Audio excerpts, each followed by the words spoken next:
Evolution, by definition, is the process by which different kinds of living organisms are thought to have developed and diversified from earlier forms during the history of the Earth, though this process is so much more complicated than the definition gives, and still denied by many who believe in creationism.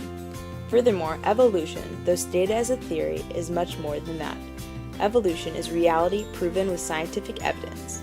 However, to simplify the process, we can discuss the origins of one particular topic, such as Artiodactyla, a class of animals we can modernly identify as pigs, deer, camels, sheep, hippos, goats, and cattle, also known as cloven-hoofed mammals.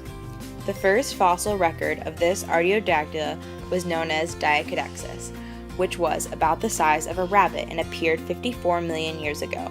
From the Diacodexis, the Artiodactyla branched off into many extinct families, as well as the first camels and sheep. We can identify the evolution of the Artiodactyla through their large bones, making their fossils abundant. With low crowned teeth, 4 distinct toes on each foot, and no cranial appendages, the Diacodexis and other Artiodactyla that sprung from it were previously known as unspecialized. Now, other distinguishing characteristics from their fossils have been their foot structure, which is recognized as a cloven hoof with 2 weight-bearing toes. The third and fourth digits of their foot structure is well developed, while the second and fifth are either reduced to vestigial or absent. They have abundant cheek teeth, and their canines are long and tusk-like. More so, they have short faces. Over time, the mammals eating plant-based food acquired more advanced teeth, and species of deer, cattle, and moose evolved more complex antlers.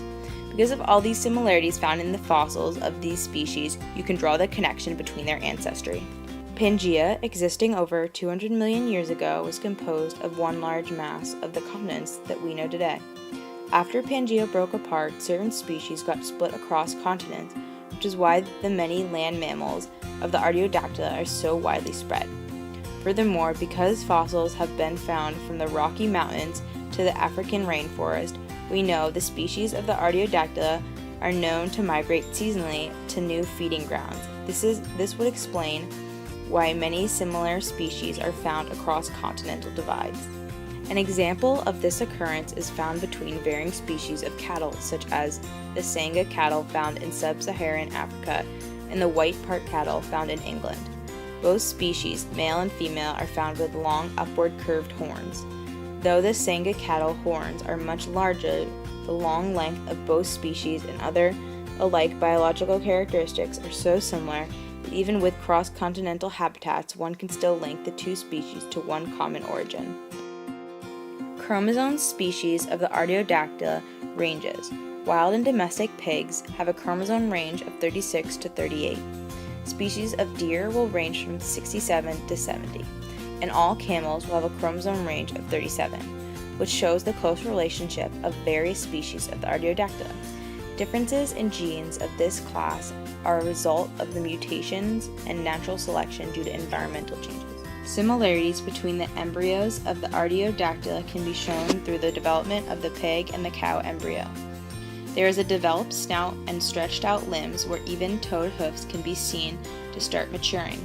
Other evolutionary advantages this class has required has been their complex stomach made up of 3 to 4 chambers, giving them the ability to survive on low-grade food. These animals have split from the smaller short-legged Diacodexis into mammals such as antelope and deer, with long legs for fast movement and height to reach taller plants. Though some still retain short legs, such as pigs, this is representative of the evolutionary need for species to adapt to their environment and develop in order to thrive. It is also representative of natural selection in which some traits become more necessary than others and need to accommodate to their geographic location. For the Artiodactyla, the major threats are their various predators, and for many that is human influenced. Artiodactyla evolved specifically because of their unthreatening nature. So because their only prey is various plant life, they have an abundance of predators, risking their endangerment. The upside, though, is that because species of this grouping only rely on plant life, there is a large number of species that fall under this class and are located all over the world, making it very hard for the grouping as a whole to become extinct.